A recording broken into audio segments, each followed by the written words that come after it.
Hello dear students, you all are welcome with your favorite channel maths आसान है। और आज हम बच्चे ट्रांजिटिव रिलेशन, हमारा लास्ट टाइम डेफिनेशन समझ में आ गई है आप लोगों को, वो हो गया है। तो ट्रांजिटिव के कुछ और क्वेश्चंस देख लेते हैं एंड देन हम आते हैं इक्विवेलेंस रिलेशन क्या होता है। तो करते हैं बेटा स्टार्ट। अच्छा, इक्विवेलेंस रिलेशन क्या होता है पहले इस बात को समझ लेते हैं एंड देन उसके अंदर फिर ट्रांजिटिव रिलेशंस के एग्जांपल्स भी मैं ले लूँगा, ठीक है। तो क्या होता है इक्विवेलेंस रिलेशन, ये समझते हैं आज पहले। तो इक्विवेलेंस रिलेशन, क्योंकि आप लोगों ने बड़े सारे क्वेश्चंस में देखा होगा लिखा हुआ है कि show that it is an equivalence relation. मैंने आपको बोला था कि अभी फ़िलहाल पहले रिफ्लेक्सिव कर लो, देन सिमेट्रिक कर लो, देन ट्रांजिटिव कर लो। बट एक्चुअल में equivalence relation is nothing but a relation which is reflexive, symmetric and transitive। मतलब वो रिलेशन जो कि R, रिफ्लेक्सिव मतलब R में बोल रहा हूँ, सिमेट्रिक मतलब S और ट्रांजिटिव मतलब T। जो रिलेशन R S T तीनों होगा उस रिलेशन को हम क्या नाम दे देते हैं, इक्विवेलेंस रिलेशन। तो इक्विवेलेंस रिलेशन के लिए कुछ स्पेशल नहीं है, बस आपको क्या देखना है कि वो रिफ्लेक्सिव भी होना चाहिए, सिमेट्रिक भी होना चाहिए और साथ में ट्रांजिटिव भी होना चाहिए। क्लियर है ये बात। जैसे कि फॉर एग्ज़ाम्पल ले लेते हैं एक, मैं ले लेता हूँ A is the set of elements 1 2 3। शुरुआत से ये एग्जांपल लेके चल ही रहे हैं। इसमें मैंने एक रिलेशन बनाया, उसमें 1 1 2 2 3 3। अब देखो, सोचो ऐसे कि यदि मुझे रिलेशन को इक्विवेलेंस रखना है तो मुझे 1 1 2 2 और 3 3 ये तीनों तो लेने ही पड़ेंगे। क्यों? क्योंकि ये जो रिलेशन है वो रिफ्लेक्सिव रखना है और रिफ्लेक्सिव की कंडीशन होती है कि every element is related to itself. तो ये वाले 3 एलिमेंट तो रखे ही, साथ में कुछ और एक्स्ट्रा रखना चाहो तो देख सकते हैं। तो मैंने रखा 1 2 और 2 1। चलो ये देखते हैं अब। तो रिफ्लेक्सिव वाली बात तो पहले से ट्रू हो गई है। अब सिमेट्रिक के लिए ये जो पेयर है a, b, तो इसका जो रिवर्स बनेगा b, a वो तो यही रहेगा, ऐसे इसका भी और ऐसे इसका भी। अब इसका देखते हैं a, b, तो ये बन गया b, a, और यदि ये a, b है तो ये बन गया आपका b, a, तो सिमेट्रिक भी हो गया। अब बात आती है ट्रांजिटिव की। ट्रांजिटिव के लिए a रिलेटेड टू b, तो ये वाला b है यहाँ पे, b रिलेटेड टू c, तो a रिलेटेड टू c क्या बना 1 2, जो कि ये है। सिमिलरली अब यहाँ पे आओ, a related to b, b related to c, तो a रिलेटेड टू c क्या बनेगा 2 1, जो कि यही बन गया। Are you getting? a related to b, तो b रिलेटेड टू c है ही नहीं, और जब a रिलेटेड टू b होता है and b related to c नहीं होता तो हम क्या बोलते हैं, कि रिलेशन इज ट्रांजिटिव। या फिर यहाँ पे आप फिलहाल ऐसे देख सकते हो कि ये a रिलेटेड टू b है और ये b रिलेटेड टू c है, तो a रिलेटेड टू c भी 3 3 बना। मतलब जो डबलेट वाला पेयर होता है ना, ये डबलेट मतलब है कि सेम नंबर, ठीक है। जब सेम नंबर वाला पेयर होता है तो आप उसमें ये कह सकते हो कि वो पेयर क्या बता रहा है, a related to b, b related to c and a related to c, वो ट्रांजिटिव वाली कंडीशन को खुद सेटिस्फाई कर लेता है। अब इसका देखते हैं a रिलेटेड टू b, तो b रिलेटेड टू c या तो ये बनेगा या फिर ये बनेगा। तो यदि a रिलेटेड टू b ये है, b रिलेटेड टू c ये है, तो a रिलेटेड टू c है, और a रिलेटेड टू b ये है and b related to c ये बन रहा है, तो a रिलेटेड टू c बनेगा 1 2, जो कि यहाँ पे है। इसका मतलब whenever a related to b मिला and b related to c मिला तो a रिलेटेड टू c भी मिल रहा है। इसका मतलब ये हो गया, मतलब ये रिलेशन रिफ्लेक्सिव भी है, सिमेट्रिक भी है एंड ट्रांजिटिव भी है। तो ऐसे रिलेशन को हम क्या नाम देते हैं बेटा, this imply R is an equivalence relation. Got it बच्चों। अब कुछ और एग्जांपल देखते हैं इक्विवेलेंस रिलेशन के, जैसे कि एनसीईआरटी में कुछ बोले होंगे, देखते हैं। यस, एनसीईआरटी का क्वेश्चन नंबर 7 देखो, NCERT question number 7, show that the relation are in the set A set है, set of all books, set of all books in a library, in a library, किसी library में, ठीक है, जो भी books दी हुई हैं उनका एक सेट बना दिया, क्या, ए। आर रिलेशन में वो सभी पेयर्स हैं x comma y such that x and y have same number of pages, same number of pages, ठीक है। अब हमें शो करना है कि this is an equivalence relation. तो पहले हम क्या करेंगे, रिफ्लेक्सिव देखते हैं, रिफ्लेक्सिव ऐसे लिख देते हैं, REFL लिख देता हूँ फिलहाल।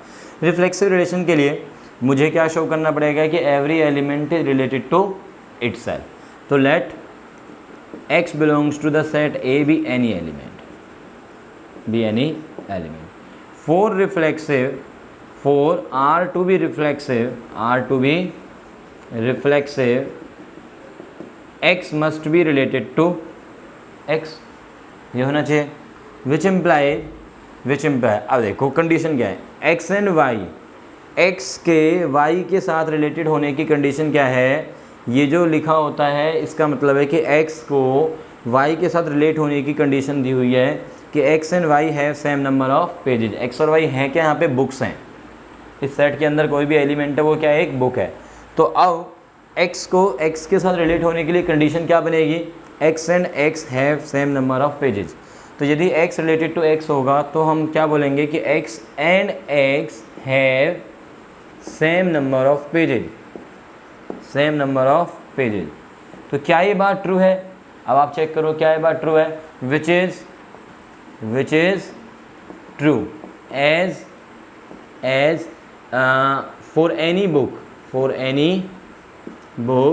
it has same number of pages with itself, ठीक है ना, it has same number of pages with itself,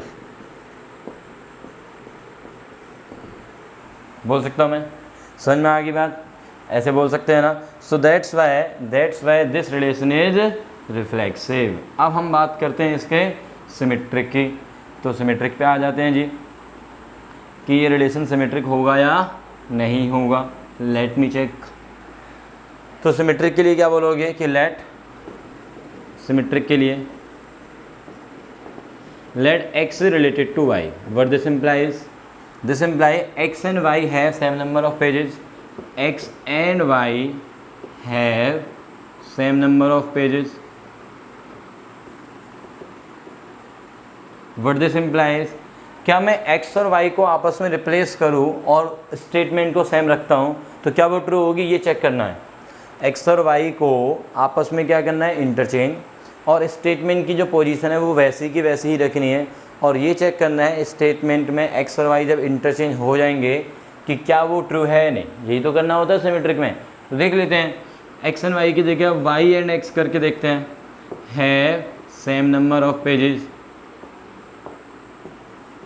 तो सोच के देखो आप कि यदि दो बुक्स हैं आपके पास जिनमें सेम नंबर ऑफ पेजेज हैं, x और y same number of pages हैं उन बुक्स में, तो क्या मैं कह सकता हूँ कि y एंड x है same number of pages, obviously true, this imply this, obvious true है। तो what this implies, y is related to x, और what this implies, R relation is symmetric. Got it. Now next is transitive. Transitive में हम लेके चलेंगे कि let x is related to y and y related to z। इसका मतलब x और y और z तीन बुक्स हैं ए सेट के अंदर, कोई भी तीन बुक्स हैं सच दैट x y से रिलेटेड है और y z से रिलेटेड है। तो what this implies, x and y have same number of pages, same number of pages, and y related to z क्या इम्प्लाइज करेगा, y and z have same number of pages, have same number of pages.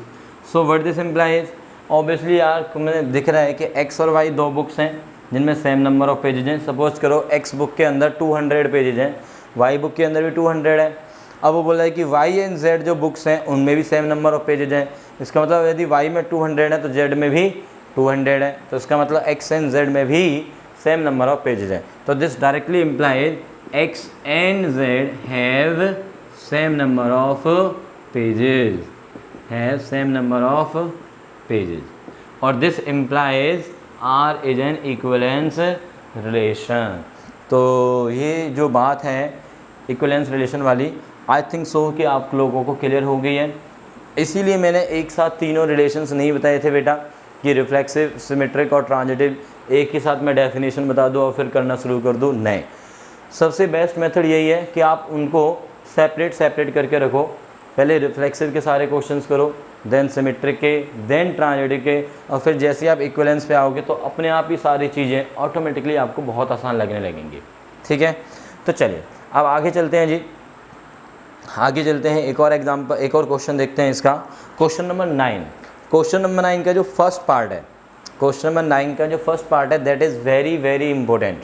ठीक है, तो question number 9 का first part देखते हैं।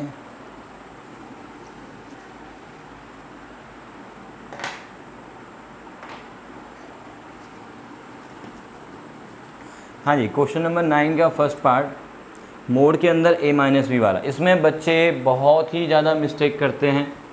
ठीक है, तो मैं बता देता हूँ कहाँ मिस्टेक करते हैं, उसको हम क्लियर कर लेते हैं आज, जिससे कि आप लोग वो मिस्टेक ना करें।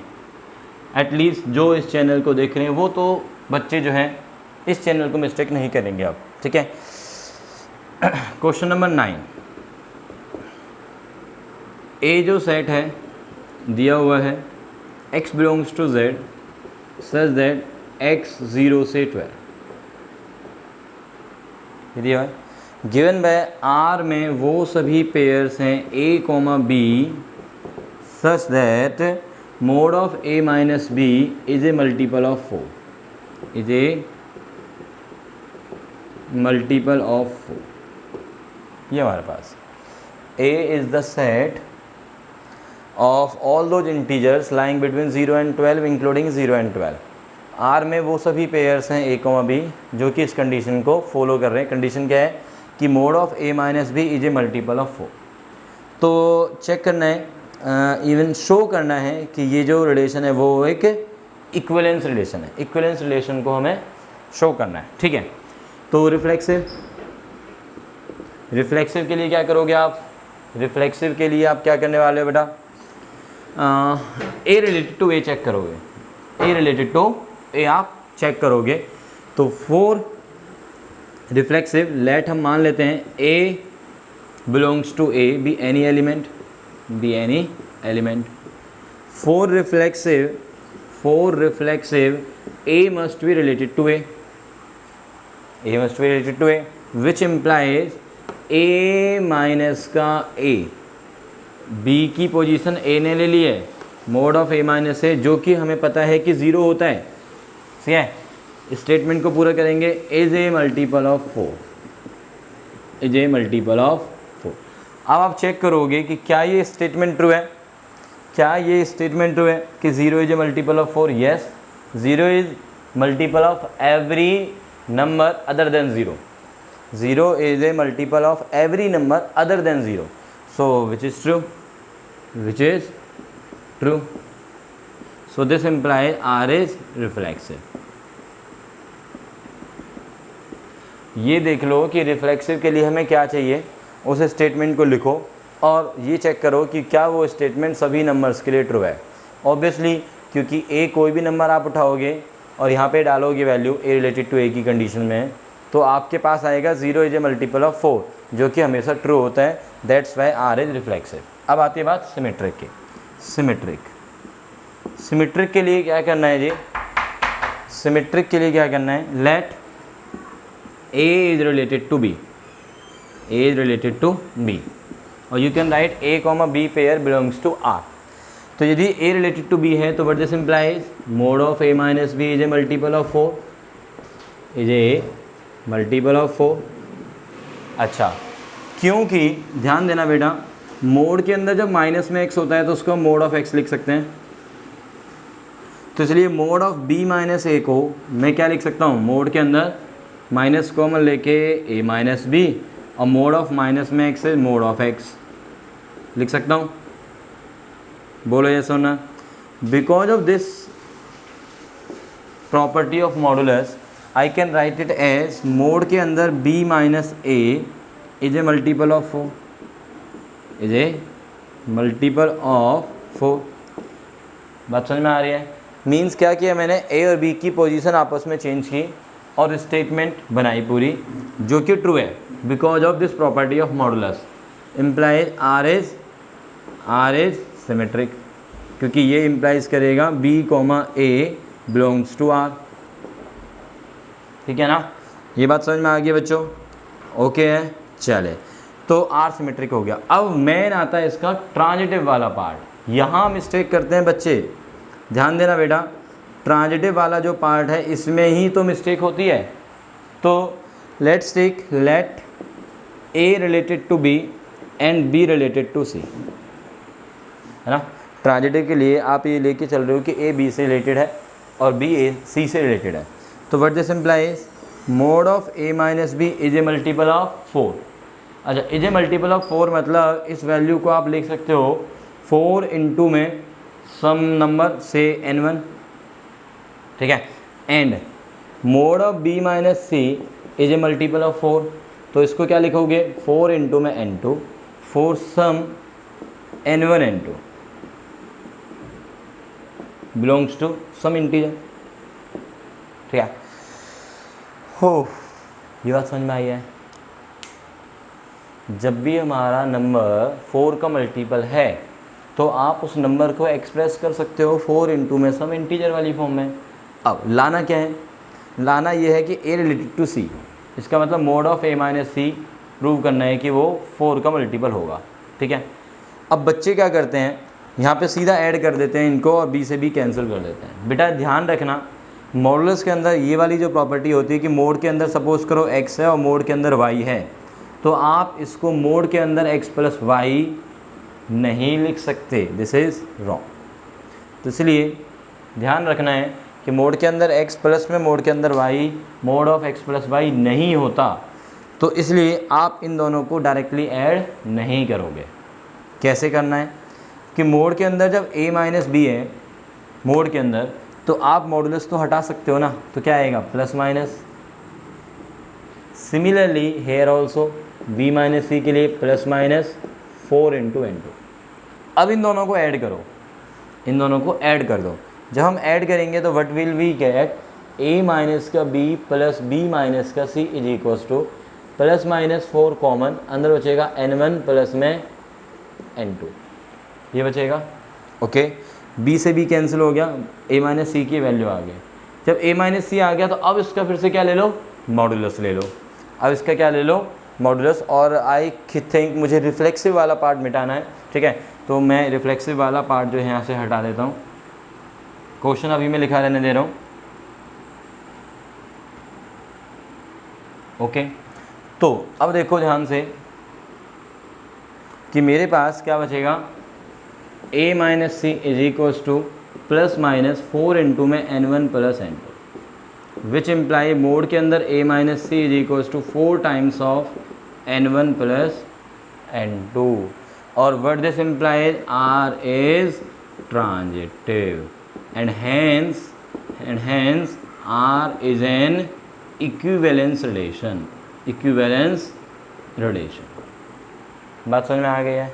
ओके, इस क्वेश्चन के अंदर एक पार्ट और दिया हुआ है बेटा, find the set of all elements related to 1, find the set of all elements related to 1, 1 से रिलेटेड जितने भी एलिमेंट्स हैं 1 से रिलेटेड, क्योंकि देखो इस सेट के अंदर एक एलिमेंट 1 है, वो 1 जिस भी एलिमेंट के साथ रिलेट हो रहा है उन सभी एलिमेंट्स का मुझे सेट बनाना है। ठीक है, इस सेट के अंदर जब 1 है तो 1 से रिलेटेड एलिमेंट्स का सेट, सेट ऑफ, ऐसे लिख लेता हूँ, set of all elements of A related to 1, related to element 1, ऐसे बोल लो, एलिमेंट 1 इज इक्वल्स टू, देखो सबसे पहला एलिमेंट है इसमें 0, 0 1 2 3 अप टू 12 है, ठीक है। ये सारे एलिमेंट इसके अंदर हैं। अब मुझे 1 से रिलेटेड एलिमेंट्स को ढूंढना है। 1 से रिलेटेड एलिमेंट को ढूंढने के लिए आप इसकी डेफिनेशन में जाओ कि ए बी से रिलेटेड की कंडीशन क्या है कि मोड के अंदर a minus be multiple of 4 होना चाहिए। तो 1 से रिलेटेड देखना है, तो इसका मतलब a को कर दो फिक्स 1 से रिलेटेड। देखो a से रिलेटेड b है तो उसकी कंडीशन ये है, तो 1 से रिलेटेड भी तो होंगे ना, जो भी एलिमेंट होंगे वो सारे b है। जो राइट साइड में है वो क्या है, सारे के सारे b, और जो लेफ्ट साइड में है वो हमने फिक्स कर दिया फिलहाल 1, ठीक है। तो हमें ये देखना है कि 1 से कितने एरोज निकलेंगे। Are you getting? देखो एक डायग्राम बनाता हूँ यहाँ पे मैं, सिमेट्रिक वाला पार्ट हटा के, और समझते हैं इस चीज़ को कि मेरे पास यहाँ भी a सेट होता है और यहाँ भी a सेट होता है। यहाँ पे एक एलिमेंट तो है ही 1, और भी हैं 0 1 2 3 अप टू 12 हैं यहाँ पे सारे। तो ये जो एलिमेंट है 1, इसको हम हाईलाइट कर लेते हैं। ये जो एलिमेंट है 1, इसको हम हाईलाइट कर लेते हैं, ठीक है। और यहाँ पे जो एलिमेंट्स हैं 0 1 2 3 अप टू 12, ठीक। इस 1 से कौन कौन रिलेटेड है वो मुझे देखना है। अब 1 से रिलेटेड की कंडीशन तो यहीं से निकल के आएगी, ए बी से रिलेटेड की कंडीशन जो है। तो 1 देखो 0 से रिलेट होगा क्या नहीं होगा, तो देखते हैं। 1 माइनस में 0, 1 माइनस में 0 का मॉडुलस यानी कि 1, क्या 1 is a multiple of 4? No, तो 1 0 से रिलेटेड नहीं है। 1 1 से रिलेटेड होगा, क्यों? क्योंकि 1 माइनस 1 इज़ 0 और 0 इज ए मल्टीपल ऑफ 4। 1 5 से रिलेटेड होगा नहीं होगा? अच्छा 2 से देखते हैं, चलो पहले 1 2 से रिलेटेड नहीं होगा, क्यों? क्योंकि 1 माइनस 2 इज माइनस 1 का mod is 1, 1 is related to 2 नहीं होगा, क्योंकि 1 माइनस 2 इज माइनस 1 का mod is 1, 1 is a multiple of 4, उस कंडीशन को सेटिस्फाई नहीं कर रहा है। सिमिलरली 3 4 के साथ भी रिलेट नहीं हो पाएगा। अब यहाँ पे एक एलिमेंट है 5, तो 1 5 से होगा, क्यों? क्योंकि 1 माइनस में 5 4 बनेगा, 4 का मॉडुलस मतलब माइनस 4 का modulus 4, 4 is a multiple of 4। फिर सिमिलरली यहाँ पे कौन आ जाएगा एलिमेंट 9, 9 से रिलेटेड होगा। और कोई फिर आएगा नेक्स्ट 13, बट 13 यहाँ पे है नहीं, तो इसलिए 1 सिर्फ और सिर्फ किस किस से रिलेटेड है? 1 5 और 9 से, 1 5 और 9 से। Are you getting? ऐसे सोचो, अब ऐसे सोचो कि सपोज करो आप क्लास 12th में हैं और आपका जो सेक्शन है, कोई भी सेक्शन मान लेते हैं आप सेक्शन ए में हो, ठीक है। You are in the batch A section, ठीक है। अब आप ध्यान देना कि आप यदि ए बैच में हो, बैच ए में हो, सेक्शन ए में हो आप, ये सेक्शन ए है और इधर भी हम सेक्शन ए ही लेके चल रहे हैं। What ever be the condition, आपका नाम जो है मैं मान लेता हूँ कि आपका नाम है से प्रिया। मैंने बोला कि प्रिया यहाँ पे है, ठीक है। तो जो प्रिया है वो किस किस से रिलेटेड है, मतलब प्रिया किस किस की फ्रेंड है। मैं ये एज्यूम कर लेता हूँ कि प्रिया को हम ये कह रहे हैं कि प्रिया अपने आप से बहुत प्यार करती है, तो अपने आप की फ्रेंड तो है ही है, वो अपने आप से बहुत प्यार करती है, ठीक है। तो यहाँ पे मैंने बोल दिया कि प्रिया की फ्रेंड तो है, ठीक है। अपने साथ तो दोस्ती है, अपने साथ बहुत सारी बातें करती है, शेयर करती है अपने साथ, ठीक है। बट प्रिया मैं कह देता हूँ कि यहाँ पे किसी जो बच्ची है से साक्षी, उसकी भी फ्रेंड है। प्रिया जो है वो विवेक की फ्रेंड है। प्रिया जो है वो आकाश की फ्रेंड है, ठीक है। और जो बच्चे हैं, जो और बचे हुए बच्चे हैं, उनमें से वो किसी की भी फ्रेंड नहीं है, मतलब सिर्फ क्लासमेट्स हैं, ओके है, बट और सभी की फ्रेंड नहीं है। तो प्रिया किस किस से रिलेटेड है यहाँ पे?